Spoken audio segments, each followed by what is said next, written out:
ఉపయోగిస్తారు కొంతమంది సంఘస్థులు. జాగ్రత్త. సంఘానికి మనం ఎలా ఉండాలి తెలుసా? ప్రోత్సాహాన్ని ఇవ్వాలి. హల్లెలూయా. ఈ రోజున సేవకులు చాలామంది ఫోన్ చేసి బాధపడుతున్నారు. ఏం సేవరా నాయన, ఈ సేవ మానేసి ఏదన్నా షాప్ పెట్టుకుంటే బాగుండేదనే సేవకులు తయారయ్యారు. విశ్వాసులు తిరగబడే స్థితికి వచ్చేసారు.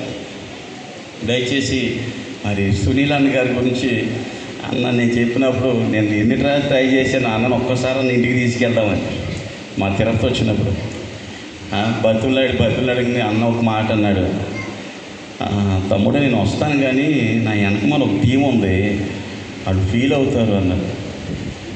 నిజంగా అన్న నేను చూడటం మాట్లాడటమే జరిగింది. అన్న చెప్తున్నాడు ఆదరించి ప్రేమించారు, నేనేమైతే చేయలేదమ్మా వాస్తవంగా. కనీసం ఒక వాటర్ బాటిల్ కూడా ఇచ్చే అవకాశం కూడా నాకు అన్న.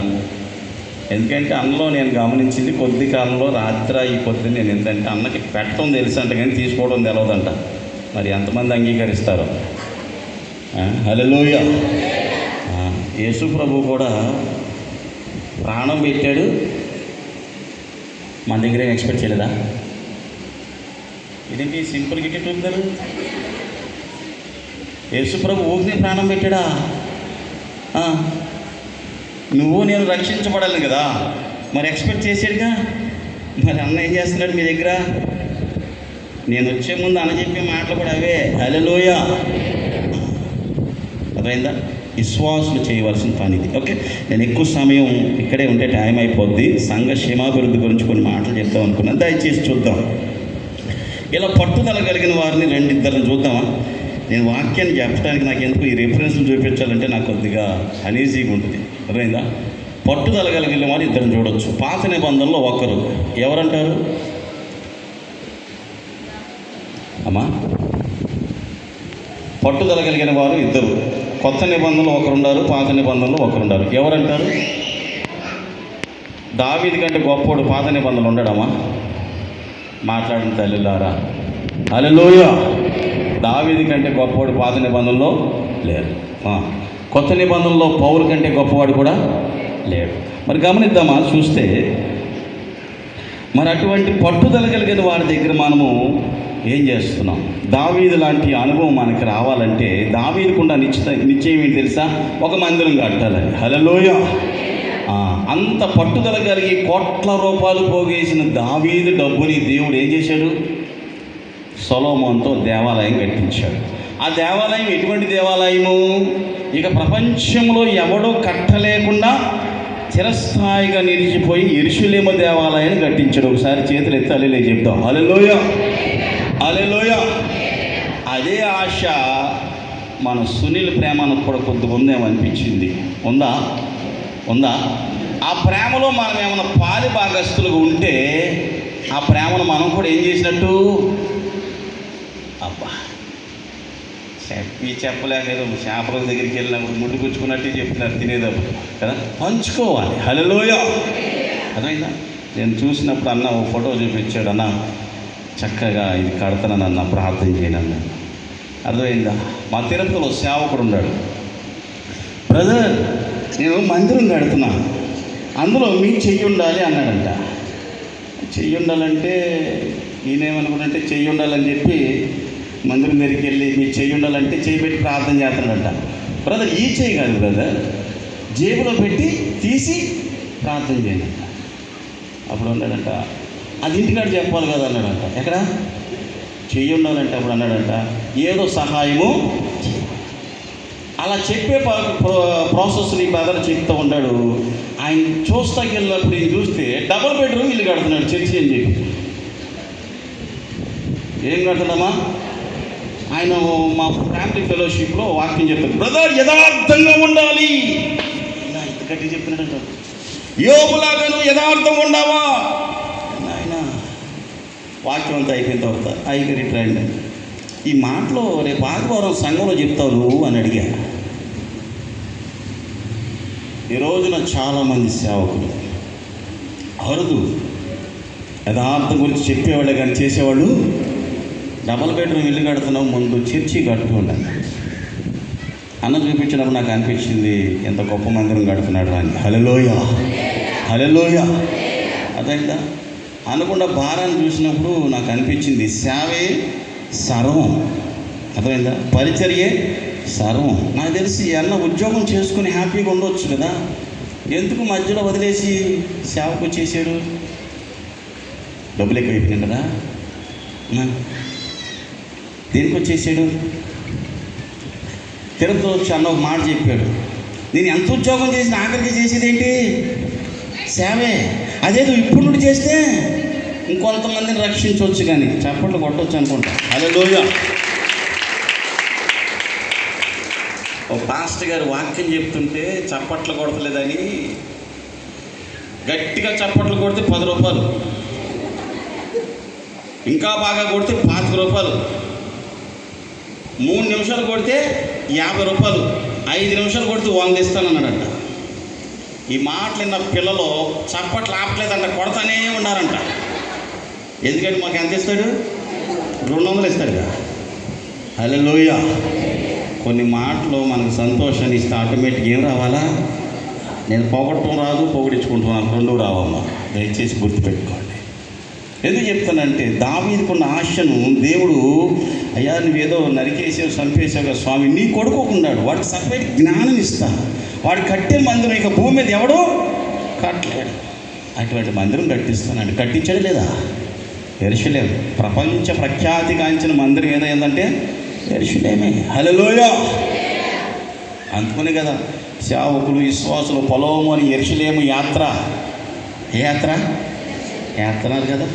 ఆలోచించి మరి అదే సంఘాన్ని నడిపించడానికి ఎవరిని ఎంచుకున్నాడు దేవుడు? శిష్యుల్ని కదా. మరి అదే సంఘ ప్రాసెస్ను నడిపించడానికి దేవుడు మళ్ళీ శిష్యుల్లో నుండి సౌలుని పౌలుగా మార్చుకొని సంఘ ప్రాసెస్ని, సంఘ నియమాన్ని, నిబంధనని, ఒక టెక్చర్ని తీసుకొచ్చింది ఎవరు? పౌలే కదా. ఆ పౌలుకి సహకరించడానికి తిమోతియో, ఫిలోమోనో, తీతో, ఎపఫ్రానో కొంతమందిని ఏర్పాటు చేశారు కదా. ఆ లిస్టులో ఇప్పుడు మన సునీలాల్ గారు ఉండారంటారా లేరంటారా? సౌండ్ రావట్లేదు. అక్కడ ప్రేమ కూడా రాశారు నా బోర్డులో. ఉందా? అయిపోయిందా? ఉందా? నాకు పెట్టిన ఒక పాంప్లెట్లో భోజన అనంతరం ప్రేమ విందు ఉందంట. ఉందా? ఉండా. సౌండ్ రావట్లేదే. అరిస్తేనే కదా ఆకలేస్తుంది. ఆరవద్దాం ఒకసారి. హల్లెలూయా. గమనించండి. మీరు ఎందుకంటే మీరు చాలా సీనియర్లు, అదైందా? గమనించండి. ఇప్పుడు అదే ప్రాసెస్లో ఎవరున్నారు? సునీల్ అన్నాడు. మరి ఇప్పుడు మనం ఏం చేయాలంటారు? ప్రోత్సహిద్దామా? కొంచెం పైకి లేపుదామంటారా? ఎలా లేపాలి? ఎందుకన్నా తలనొప్పి ఇంతమందిలో మనకి అదేదో పాడుతుంటే చాలదా? నువ్వు ఫ్లోర్ కట్టుకొని గృహప్రవేశించి ప్రభువా నీ బిడ్డలను 2 అంతలుగా దీవిస్తానన్నావు దీవించనంటే, అవునానా నా మనసులో అనుకున్నానన్నా నేను కూడా 2వ ఫ్లోర్ వేయాలని. నువ్వైతే 2వ ఫ్లోర్ వేయచ్చు, పాస్టర్ గారు మాత్రం 2వ ఫ్లోర్ మాత్రం చర్చి కట్టుకోవడం ఎంత వస్తుంది పైకి? ఆలోచించేయండి. 2 మనుషులు ఎవరే? మనయే. మొక్కలు ఏంటి 0 బల్బులు అయిపోయి పెద్ద బల్బులు ఉండి ఎలాగని ఒకసారి. హల్లెలూయా. కొంతమందికి వాక్యం ఎక్కడన్నా ఎంత తగిలిందనుకో, ఏంటి తగిలిందన్నట్టు చూసుకుంటారు. సరి చేసేస్తే సరిపోతుంది. తగిలిందప్పుడు ఏం చేయాలంట? దులుపుకొని వెళ్ళిపోవాలి. అర్థమైందా? నేను గమనించాను. ఈ ప్రాసెస్లో మనం ఉన్నాం కాబట్టి సహకరించే విధంగా ఉండాలని నా అభిప్రాయం. ఇలా సహకరించే పనిలో నీకు ఒక స్టేటస్ ఉంటుంది కదా. ఇది మనం పెట్టుకునేది కాదు, వాక్యం అది కాదు కదా. మందిరంలో కొంతమంది ఎక్కువగా ఏం చేయటానికి ఇష్టపడతారు? సంఘానికి వచ్చిన విశ్వాసులు ఏం చేయటానికి ఇష్టపడతారు? చెప్పండి అమ్మా. వచ్చిన వాళ్ళందరూ పరిచయం చేసేస్తే అన్న పనులు ఎందుకు పెడతారు మందిరం కడతాకి? అంతే కదా. ఓసన్న మందిరం కట్టేటప్పుడు నేను చూశాను, మధ్యలో వెళ్ళాను. ఇట్లాగే అన్నలాగే కడుతున్నారు. అక్కడ కూడా కింద స్లాబ్ వేసేసి పైన అది ఫస్ట్ రేకులు ఉండి రేకులు తీసి పైన వేయాలని చెప్పి ఆ రేకులు భద్రంగా పెట్టారు. తర్వాత చూశాను. ఆ మందిరానికి వెళ్ళినప్పుడు కట్టేటప్పుడు నేను క్యాలెండర్ ఇద్దామని వెళ్ళాను. అక్కడ ఒక 40 మంది యవనస్తులు ఇట్లా సిమెంట్ మోస్తున్నారు, ఒక 40 మంది ఇసుక అక్కడ అటు మోస్తున్నారు. మధ్యలో అన్న వచ్చాడు. అన్న మన మేస్త్రి పనికి మేస్త్రిని పెట్టకుంటే మేస్త్రులు మనవాళ్ళే పని చేసి సిమెంట్ కలిపేది కూడా మనోళ్ళే. మరి మెటీరియల్ కూడా మనోళ్ళు తెచ్చింది. అంటే మన మందిరానికంటే ఏది కొనేది లేదంటే ఇంకెందుకు కొనేది? మందిరానికి వచ్చేవాళ్ళే మందిరానికి ఇకపోతే ఎవరిస్తారన్నా మనకన్నాడు. నిజం అంటారు, వద్దు అంటారా? మన ఇంటికి డిమార్ట్కి వెళ్ళి సరుకులు ఎవరు తెస్తారండి? మనకి బట్టలు ఎవరు తెస్తారండి కదా? మన ఇంట్లో కావాల్సిన అన్ని సామాన్లు ఎవరు తెస్తారండి? ఈ మందిరం ఎవరిదండి? ఎవరు తేవాలండి? ప్రభువా ఇచ్చే దాతల్ని పిలువునైనా. ఎక్కడి నుండి? నాయనా మా మందిరానికి స్లాప్ వేసేవాళ్ళని తీసుకురా నాయన, మా మందిరానికి మంచి సౌండ్ సిస్టమ్ ఇచ్చేవాళ్ళని తీసుకురా నాయన. ఎక్కడి నుండి? ఏసన్ గారు మాట చెప్తాడు, ఇక్కడ తింటారంట, బిల్లు ఎక్కడో కడతారంట. ఊరుకుంటాడా వాట్లాడు? మరి పాస్టర్ గారు ఊరుకుంటలేదంటారా? కొంతమంది ట్రాన్స్ఫర్ అయ్యి వస్తారు. అన్న నేను పలానా చర్చికి వెళ్ళేవాడిని అన్న, చర్చికి అయితే ఇక్కడికి వస్తా, టైత్ మాత్రం అక్కడ ఇస్తా దశమ భాగం. మా చర్చికి ఒకడు వచ్చాడు, అన్న బాప్టిజం నేను అక్కడ తీసుకొని వస్తాను అన్నాడు, నెల్లూరులో. సరే తీసుకోవాలన్నా. అన్న దశమ భాగం కూడా అక్కడికే పంపిస్తానన్నాడు. సరే పంపించాను. ఇప్పుడు అడిగి జ్వరం వచ్చింది. అన్న ప్రార్థన చేయంటే దశమ భాగం పంపించాక మొన్న ఆడి వీడు ఏం చేస్తాడు? ఆడు చేసాడు, ఏసునామలో లే అన్నాడు ఫోన్లో. ఇంకా పడుకున్నాడు. లేరా తెలివి కలిగిన విశ్వాసులు. అప్పుడు నేను చెప్పా, ఎక్కడ టిఫిన్ చేస్తే అక్కడే బిల్లు కడతాం, నేర్చుకున్నాం. దయచేసి దేవుడు పెట్టారా, ఈ ప్రాసెస్లో నాకు ప్రేరేపించబడిన మాట ఒక్కటి మీతో చెప్పి నేను ముగిస్తాను. దయచేసి పట్టుదల గురించి వెళ్దాం అనుకున్నా, టైం అవుతుంది కనుక దయచేసి చూడండి. ఎఫెసీ పత్రిక, ఈ మాట నాకు మనసులో తిరుగుతూ ఉంది, దానికోసం మీతో చెప్పాను. 4వ అధ్యాయం మొదటి వచ్చిన నుండి మనం చదువుకుంటే ఈ అధ్యాయం అంతా ఒక్క నిమిషం. మీరు చాలా సీనియర్లని నాకు తెలుసు, వదిలిపెడితే నాకంటే బాగా వాక్యం చెప్తారని కూడా నాకు తెలుసు. కాకపోతే ఏదో నాకు నిలబెట్టారు కాబట్టి మీకు ఒక 2 మాటలు చెప్పాలని నా ఆశ, అంతే. హల్లెలూయా. చదువుతామా? ఎఫెసీ 4వ అధ్యాయంలో మనం చూస్తే 32 వచనాలు కూడా సంఘ క్షేమాభివృద్ధి కలిగించే మాటలు మాత్రమే ఉన్నాయి. హల్లెలూయా. ఆ మాటల్లో ఒక 2 మాటలు చూద్దాం. కాబట్టి మీరు ఏ బంధం అంట? సమాధానమును బంధము చేత ఆత్మ కలిగించు ఐక్యతను కాపాడుకొనుట యందు శ్రద్ధ గలవారై ప్రేమతో ఒకరినొకడు సహించుచు మీరు పిలువబడిన పిలుపుకు తగినట్టుగా దీర్ఘశాంతముతో కూడిన సంపూర్ణ వినయముతోనూ సాత్వికముతోనూ నడుచుకొనవలని ప్రభువును బట్టి ఖైదీనని నేను మిమ్మల్ని బతిమాలు కొనుచున్నాను. ఈయన ఎవరైనా?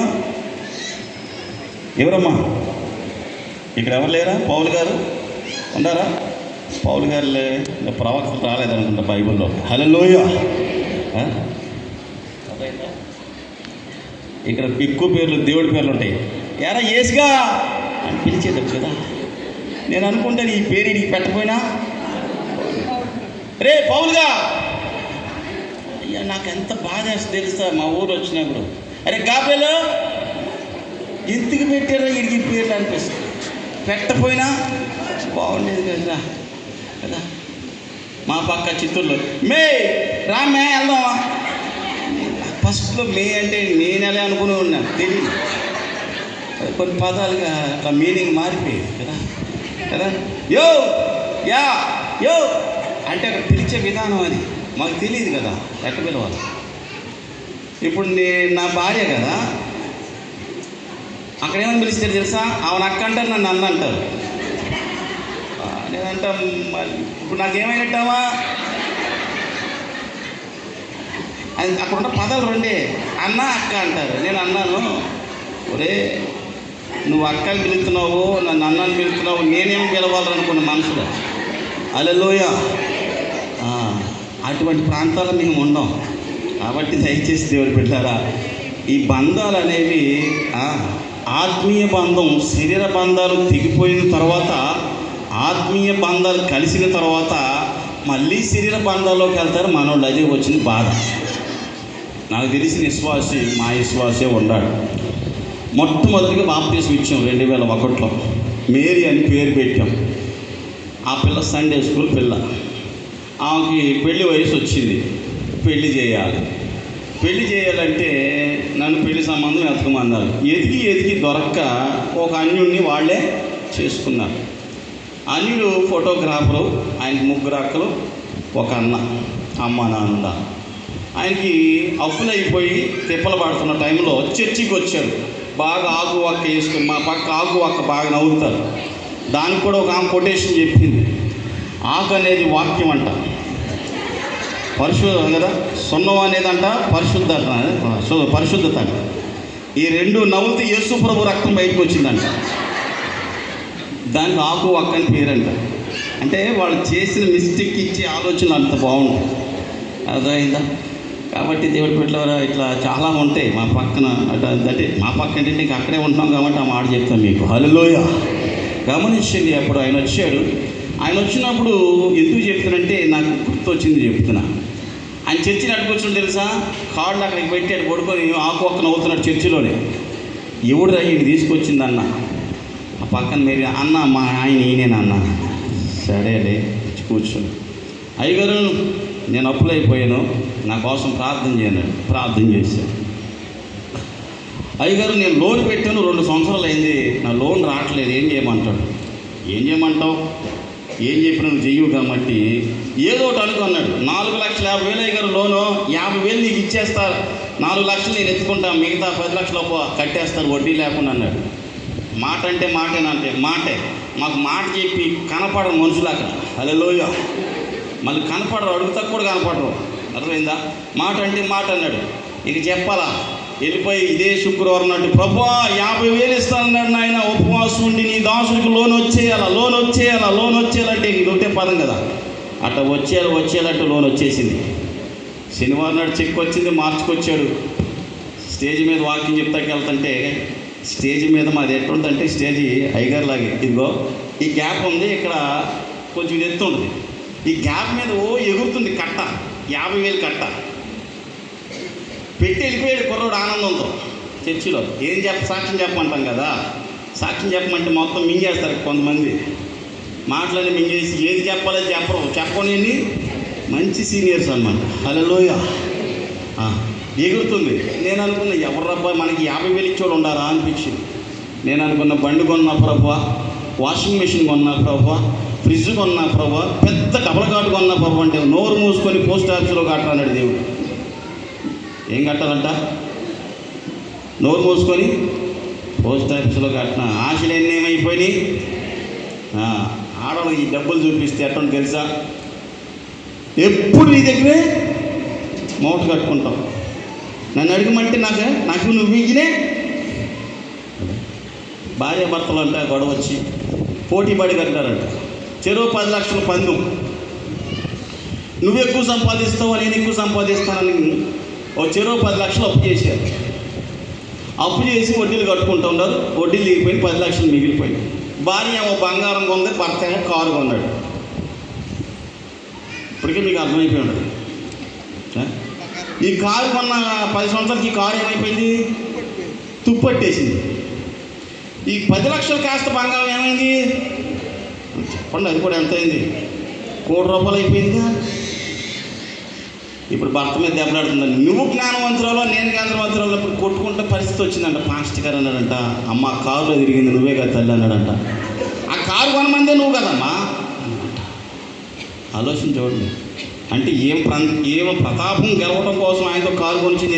ఏమేమి కొనుక్కుంది. కొంతమంది ఇటువంటి తల్లులు కూడా ఉంటారు, జాగ్రత్త. అర్థమైందా? గెలవాల్సింది భర్త మీదో పిల్లల మీదో కాదు. నువ్వు గెలిచే ఓపుకుంటే సాతానుగాడి మీద గెలువు చాలు. హల్లెలూయా. వాక్యం ఏం రాయబడింది తెలుసా, స్త్రీలు బలహీనమైన ఘటమని ఎరిగి భర్తలారా వారికి ఎలా చేయాలట, మీ ప్రార్థనకి ఏం కలగకుండా. అర్థమైందా? రండి. ఎట్కేలకు 50,000 తీసుకొచ్చేది పెట్టాను, పోస్ట్ ఆఫీస్లో కట్టాం. కొండగుంటలో ప్రార్థన పెట్టాం. గూడూరులో ప్రార్థన పెట్టి దెయ్యం వచ్చింది.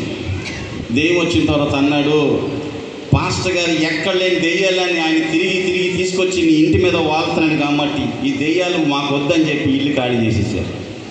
ఆ ఇంట్లో వద్దన్నారు, ఇంకో ఇంట్లో పెట్టాం. అక్కడ కూడా దెయ్యాలు తీసుకొస్తుంటే పాస్టర్ నేను తీసుకొస్తాను దెయ్యాలు. పాస్టర్ ఇక్కడ పెట్టొద్దని అట్ట పెట్టే తిట్ట పెట్టదు. ప్రభా మాకు స్థలం కావాలన్నాం. ఏం కావాలి? 2019లో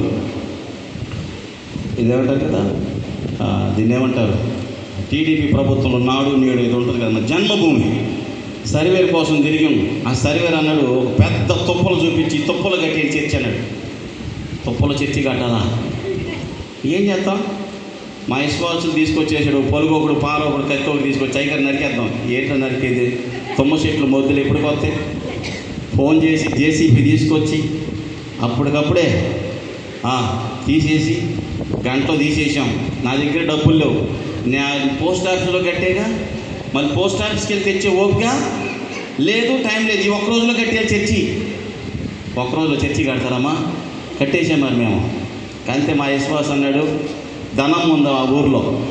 ధనం ఎటువంటి ధనం అంటే మంచి ధనం. వాళ్ళ అల్లుడు స్థానానికి వెళ్ళి ఉంగరం తీసి బావి పక్కన పెట్టి దూకేశాడు. ఆ దూకినప్పుడు ప్రాసెస్లో ఏమైంది తెలుసా? ఆ ఉంగరం కూడా ఆ నీళ్లు పడి బావిలోకి వెళ్ళిపోయింది. అందరు వెళ్ళి ఎతికేరు. వాళ్ళ కూతురు ప్రభుని నమ్ముకుంది. నా కూతురు నమ్ముకున్న యేసయ్య నాకు ఉంగరం దొరకాలన్నాడు. అందరూ ఎదుగుతున్నారు. ఉంగరం చేతిలోకి వచ్చింది, 2000 కానుక వచ్చింది. హల్లెలూయా! అంత అద్భుతాలు చేస్తాడు దేవుడు. ఆ ధనమ్మ దగ్గరికి వెళ్ళి, ధనమ్మ ఒక 50,000 ఇస్తే తెల్లారిగా నీకు ఇచ్చేస్తాడు. నా దగ్గర ఎక్కడ అయ్యారని నువ్వు తలుచుకుంటే ఇక్కడున్న కానీ డబ్బులు వచ్చేది ధనమ్మ. ఆడవాళ్ళని పొగడాలి కానీ దయచేసి మగవాళ్ళకి తెలిసిన వీక్నెస్ ఏంటి తెలుసా? పొగడతో నేర్చుకోండి. మీ పనులు అవ్వకపోతే నాకు ఫోన్ చేయండి. నిజం, నా చిన్న అనుభవం చెప్తున్నా. నాకు పెళ్ళి 18 సంవత్సరాలు. దయచేసి వాళ్ళని విమర్శించినా వాళ్ళని ఏదన్నా సరే మీ పనులు ఆగిపోతాం కాదు. పొగడండి. నీ అంత మంచిది లేదని చెప్పారంటే, నువ్వు సీతాదేవి కంటే గొప్పదాని అని చెప్పారంటే, ఆ మాటలకాళ్ళు తబ్బిబ్బులైపోయి ఉప్పొంగిపోయి చెయ్యాల్సిన దానికంటే ఎక్కువ చేస్తారు. నిజంగా ధనమ్మ నీ ఊర్లో నువ్వు అంటే దానికి లేదే. అయ్యగారే ఇంత మాట అన్నాడంటే అట్టయిలేట్ పట్టుకొచ్చేసింది. నిజమండి. 10:30కి వెళ్ళి 10:30కి డబ్బులు తెచ్చేసింది. మా ఆటో రాజా ఉన్నాడు జాకోబు. ప్లాస్టిక్ పైపులు తీసుకున్నాం, 8 నిలబెట్టేసాం. మాకు 100 రూపాయలు మిగిలింది 50,000లో. ఆ 50,000లో 20కి 20 మేమే మొత్తం ఇంజనీర్లం కదా కట్టేసి షెడ్ వేసేసామండి. అయిపోయింది 50,000 మందిరం. ఆ 100 రూపాయలతో 4 సంగటి ముద్దలు, 50 రూపాయలు చికెన్ తెచ్చుకొని 4 తిన్నాం. అర్థమైందా? మాకు సంగటి బాగా దొరుకుతుంది 10 రూపాయలకి. అర్థమైందా? అటు మందిరం కట్టాం. నేనేమో సొలొమోన్లాగే పొట్టేలు కోయాలంటాను. మా విశ్వాసులు అంటారు దీని కడతాకే ఇంత అయిందన్న అన్నాను. అయితే నేను 50,000 పెట్టాను, మీలాంటి వాళ్ళు కాంతిస్తే మీరు 5,000 కూడా పెట్టలేదని నేను సంఘ పెద్దలకు ఉండి అన్నా. కొట్టో ధనమ్మకు ఫోను, మళ్ళీ ధనమ్మే. ఆ ధనమ్మను పిలిచి అన్నాం, తలోక 5,000 వడ్డీకి ఇవ్వమంటే నువ్వు చెప్తే ఎంత అయినా ఇస్తానన్నది. నేను చెప్పనమ్మా, నేను నీ డబ్బులు తెల్లారికి ఇచ్చేస్తాను తెల్లే, నేను చెప్పను, వాళ్ళే చెప్తారన్న. వాళ్ళ మీద నాకు నమ్మకం లేదు, నువ్వే చెప్పాను. సరే తలోక 5,000 ఇచ్చాం. మరి గోడలో కిటికీలు కావాలిగా, గోడలో కిటికీలు కూడా వచ్చేసినాయి. దేవుడి వాళ్ళ మందిరం అయిపోయింది. ఇప్పుడు పొట్టేలు కావాలా? ఏం కావాలా? సొలొమోను దేవాలయం ఓపెనింగ్కి ఎన్ని పొట్టేలు కోసాడు తెలుసా? 1,00,000. చదవండి ఓపుకుంటే 1,00,000 పొట్టేలు కోసాడు. నేను ఒకటన్నా కొయ్యకూడదా? కొయ్యాలిగా. ప్రభా పొట్టేలు కోసేవాళ్ళు తీసుకురామంటే పాస్ట్కి పిచ్చి పట్టేసిందిరా. ఇదయ్యే పని కాదు. నేను ఎందుకు చెప్పినట్టు వాక్యం మీ అందరూ తెలుసు, కొన్ని అనుభవాలు మీకు నేర్చుకుంటారా? సేవకులకు ఉండే భారాలు బాధ్యతలు మీకు తెలియాలని చెప్తున్నాం. ఎటుకేలకు పొట్టేలు కావాలి. అందులో జయం అని ఉంది. ధనంకి జయంకే మంచి దోస్తు. ఆ ఊర్లో వాళ్ళిద్దరే ఫేమస్, నువ్వా నేనా. ఈ జయమ్మ కూతురు, 2 కూతుర్లు. ఆ కూతురికి పెళ్ళయింది, పెద్ద కూతురికి 4 కూతుర్లు. అల్లుడు అన్నాడు ఈసారి 5వది కూడా కూతురు పుడితే చిన్న కూతురు ఇచ్చి పెళ్లి చేసి అన్నాడు. ఎందుకు? నాకు వంశం కావాలన్నాడు. 6వ నెల గర్భం. జనవరిలో చర్చ అయిపోయింది. ఇంకా 2 నెలల్లో పుట్టేస్తారుగా బిడ్డ. 6 నెలల గర్భం తీసుకొచ్చి నీ చర్చి ప్రతిష్ఠ ఆగిపోయింది కాబట్టి నేను పొట్టేలు ఇస్తాను, ఓపెనింగ్కి 10,000 ఇస్తాను, అయితే నా కూతురికి కొడుకు పుడితేనే అంది. 6 నెలల్లో మార్చి ఎవరి వల్ల అయితామా?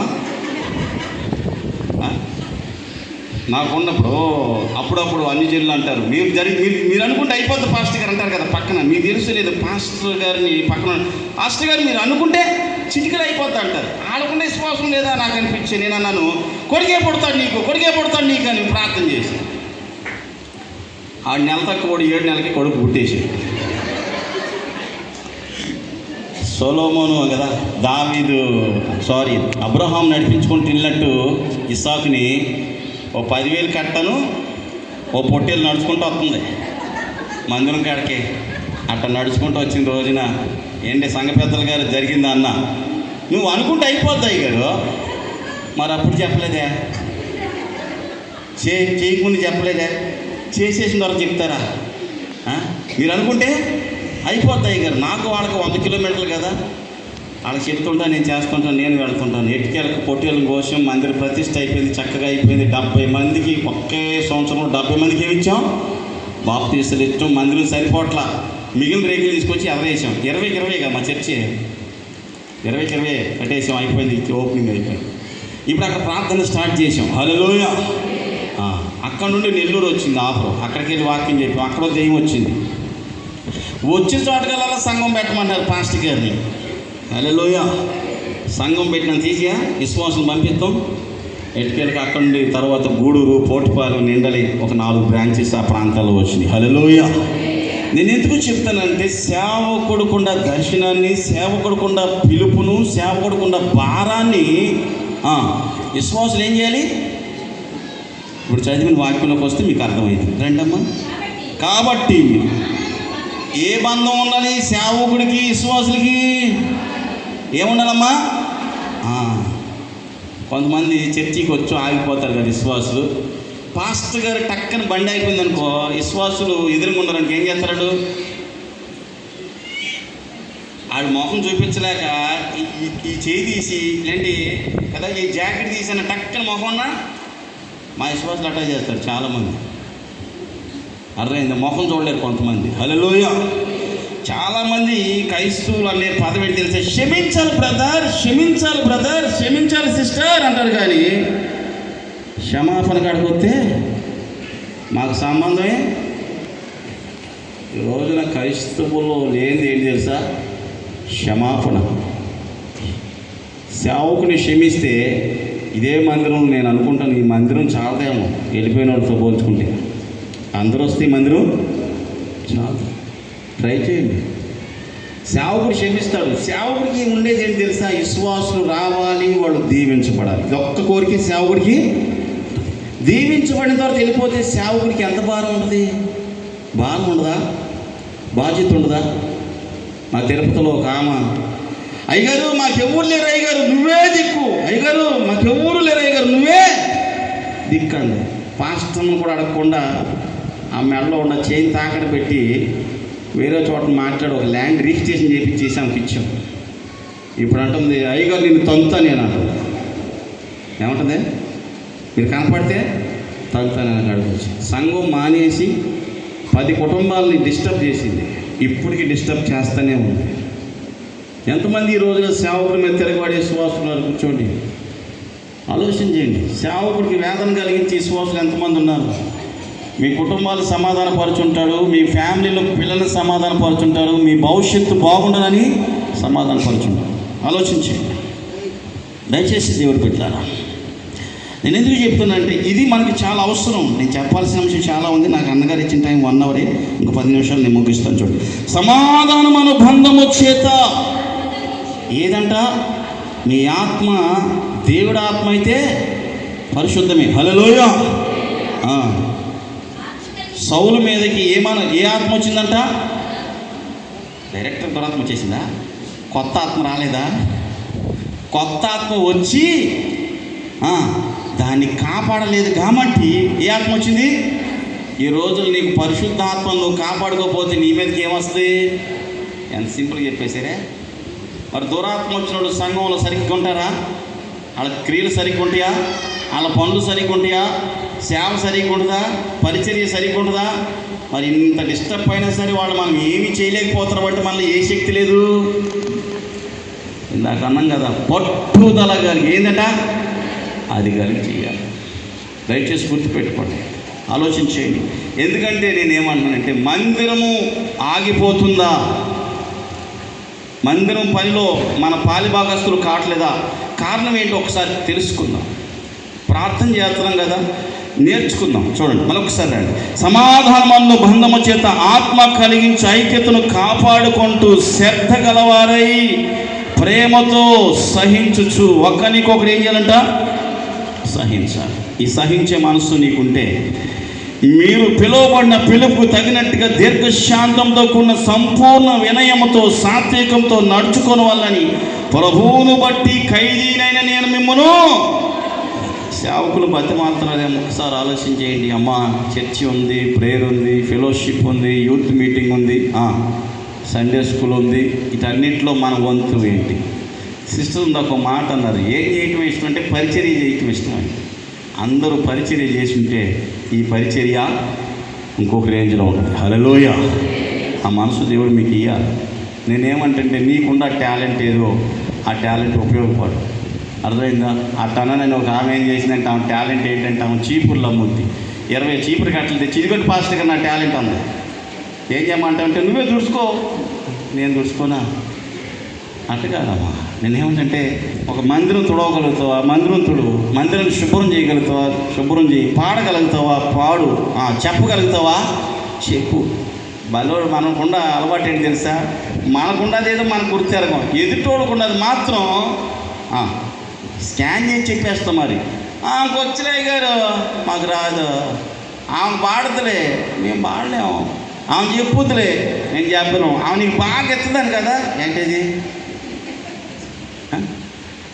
ఇట్లా చిన్న చిన్న పదాలు మాత్రం చాలా ఈజీగా వదిలేస్తాం. హల్లెలూయా! అపవాదికి చెడ్డ చేయటం తెలుసు, దేవుడికి మంచి చేయటం. మరి నీకేం చేయటం తెలుసు? మాట్లాడరా? కుడి పక్కన ప్రభు ఉన్నాడు, ఎడమ పక్కన సాతాను ఉంది, మధ్యలో మనం ఉన్నాం కదా. ఇప్పుడు మనం ఏం చేస్తున్నాం? ఏ పక్కన ఉన్నాం మనం? మా విశ్వాస అంటాడు, అయ్యగారు క్రిస్మస్కి మనం భోజనానికి పిలిచాం కదా, వాళ్ళు జాతరకి మేకలు కోసారంట, నేను భోజనానికి వెళ్ళా అన్నాడు. నేనన్నా ఈ మధ్యలో సంక్రాంతికి ఉంటుంది, దానికి కూడా వెళ్ళాను. ఎండాకాలం గంగ జాతర బాగా చేస్తారు కదా, కోట్లు పెట్టి చేస్తారు మా తిరుపతిలో. ఎందుకంటే వెంకన్న గారి చెల్లెలే గంగమ్మ కదా, ఆమె బాగా చేస్తారు కదా, అది దానికి కూడా వెళ్ళు. ఆ తర్వాత రంజాన్ వస్తుంది, దానికి కూడా వెళ్ళు. ఆ తర్వాత మళ్ళీ యేసుప్రభు శ్రమ దినాలు కదా, అది కూడా చేసి అన్న. అదేంటి అన్నీ చేయొచ్చు, నువ్వే కదా నన్ను అడిగేది. మేకను కోసారని వెళ్తావా? ఈరోజు క్రైస్తవులు ఏమైపోయింది తెలుసా? అది కావాలి, ఇది. మరి ఈ రెండు ఇట్లా యేసుప్రభు ఎక్కడ ఉంటాడు? ఉన్నాడా? మళ్ళీ ప్రార్థన. మా చర్చిలో చాలామంది ఉన్నారు, మా విశ్వాసులు నలుగురైన ఎంత రోషం కలిగిన తెలుసా? క్యాన్సర్ వచ్చిన వాళ్ళు కూడా ప్రార్థన చేస్తే బాగు చేయాలంటారు మా వాళ్ళు. డాక్టర్ కూడా షూట్ చేయరు కానీ మా వాళ్ళు అంత షూట్ తీస్తారు. నలుగురు విశ్వాసులు, నిజం. క్యాన్సర్ వచ్చింది ఒక ఆయనకి, తీసుకొచ్చి చర్చిలో పడుకోబెట్టాడు. మేరీ అని చెప్పాను కదా, ఆయనకి ఆపరేషన్ చేసాడు. వెనకమాల కదలలేడు, మెదలలేడు, తీసుకొచ్చి పడుకోబెట్టారు. ప్రార్థన చేశాం. అన్నా అయిపోద్ది అన్న పైన అంది. ఫిబ్రవరిలో డాక్టర్ గ్యారెంటీ ఇచ్చేసాడు, ఇక లాభం లేదు, ట్యాబ్లెట్లు కూడా అవసరం లేదు, తీసుకెళ్ళిపోండి. ఏప్రిల్లో మా దగ్గర తీసుకొచ్చారు, కూర్చోండి మోకాళ్ళు వేద్దామన్నాను. మాకున్న అలవాటు ఏంటంటే అది దెయ్యమైన దేవతని ఏదైనా రౌండ్ అప్ అనమాట మాకు. ఎందుకంటే ఇట్లాగే ఉపవాస ప్రార్థన జరుగుతుంది శుక్రవారం సాయంత్రం. ప్రార్థన చేస్తుంటే ఒక ఆమె దెయ్యం వచ్చింది. ఈ కాలు తీసి కుర్చీ మీద పెట్టి, రే నన్ను వదిలిస్తే దమ్ముంటే నన్ను వదిలిరా అంటుంది. నేను అర్ధరాత్రి ఇప్పుడు నైట్ అయింది, ఆల్ నైట్ పేరులో ఇది అరుస్తుంది. ఎట్ట కాదులేకమ్మ పొద్దున్నే రామాను. దమ్ముంటే రారా అంటుంది. నన్ను చూసుకుందాం, రారా నువ్వా నేను తేలిపోతా అంటుంది. కుర్చీ మీ కాలు ఎత్తి. ఆడవాళ్ళు కుర్చీ మీద కాలు ఎట్టి కాలు కింద ఎత్తి ఎట్టుంటుంది అడుగుతారు. కాళికాదేవిలాగా అంటుంది. నేనేం చేయాలి తెలియక విశ్వాసం అంటున్నారు. అయ్యగారు కూర్చోబెట్టేద్దామా, సిట్టింగ్ వేసేద్దామా అంటున్నారు. నేనన్నా సిట్టింగ్ అయితే ఇది ఊరందరూ మిగుతుంది ఏమన్నా పొద్దున్నే వేద్దామన్నా. ఇక ఇట్టగా మాకు ఇంకొకడు ఉన్నాడు, మా సంఘ పెద్ద. మాట్లాడేటప్పుడు ఆయన గాలి వదులుతుంటారు, మధ్యలో అంటుంటాడు ఆయన అన్నాడు, ఇది అంతా కాదు కానీ నేను తలుపులేసేస్తాను అన్నాడు. అందరూ రౌండప్ చేసి స్తోత్రం స్తోత్రం అని చెప్తే ఉండు పాస్కెళ్ళి వస్తాను ఇంటికి వెళ్ళిపోయింది దెయ్యం. అప్పుడు మళ్ళీ మోకరించి దెయ్యం వదులు కొడితే బాప్తీసం చేసిన తర్వాత అందంటే, అన్న యేసుక్రీస్తు మాకు కలిసి రాలేదన్నా. ఏం రాలేదట? ఆలోచించండి దేవుడు. సంఘంలో ఈరోజు చాలామంది ఈ విధంగా సాగులు చెప్పి వంకలు చెప్పి వంకర మార్గాలు వెళ్ళేవాళ్ళు చాలామంది బతిమాలుతున్నారు కదా. సేవకులు దయచేసి గుర్తుపెట్టుకోండి, మీరు ఈరోజు లెక్క చెప్పపోయినా ఏదో ఒక రోజు దేవునికి చెప్పాలి, లెక్క చెప్పాలి. ఇవన్నీ సత్యాలు మేము చెప్తున్నాను, అర్థమైందా? క్యాన్సర్ వ్యక్తిని తీసుకొచ్చారు, పడుకోబెట్టారు, అయిపోద్దన్న పని ఉంది. నాకే సందేహంగా ఉంది, ఎందుకంటే ఉలకడు పలకనోడు దగ్గరికి వెళ్ళి ఏం చేస్తాం ప్రార్థన అయిపోతుంది. ఈ వెనకమని తిప్పింది, నూనె రాసింది, ప్రార్థన చేసింది, మే నెలలో కల్లా నువ్వు సెట్ అయిపోతా ఉంది. ఒక 15 రోజులు టైం ఇవ్వమంది, ప్రార్థన చేసాం, ఓకే అయిపోయింది, అంతే కూర్చోబెట్టాం. కాళ్ళు కదల్లా, కాలు ఇరిగిపోయింది, ఒకటేం పని చేయట్లా. ఎన్నిపోస పడితే మిల్ట్ ఎస్లాగా వచ్చేసింది, ఎన్నిపోస సెట్ అయిపోయింది, కాళ్ళు కదిలిచ్చాడు, అంతా బాగుంది. సాఫ్ట్వేర్ జాబ్ కరెక్ట్గా ఆన్లైన్లో జాబ్ చేస్తున్నాడు. ఒక 3 వారాలు ప్రార్థన చేస్తే అయిపోయింది. అయిపోయిన తర్వాత ఇంక యేసు ప్రభుత్వం పనే ఉంది, అయిపోయింది. వ్యాధి పోయింది, బాధ పోయింది, ఉద్యోగం చేసుకుని హ్యాపీగా ఉన్నాను. నేను అన్న చర్చికి రమ్మంటే ఫోన్ ఎత్తం మానేసే, ఫోన్ ఎత్తలేదు. ఎన్నిసార్లు చేసినా ఫోన్ ఎత్తలేదు. వాళ్ళు వస్తుందంట, యాడికి మ్యా యేసు ప్రభా వెళ్ళావుగా, బాగు చేసుకున్నావుగా, మళ్ళీ ఆ పని యేసు ప్రభా ఏసుక్రీస్తులు మాకొద్దు. ఏంటి ఇలానే పదాలు, ఏసుక్రీస్తులు మాకొద్దు. గంగ జాతరకి వెళ్ళారు, గంగమ్మకు బలి అర్పించాడు. నెక్స్ట్ 2 నెలలు పోయిన తర్వాత, అన్నా దేవన్నా నువ్వు రావాలన్నా. ఎప్పుడు ఫోన్ చేస్తాను తెలుసా? నేను గూడూరులో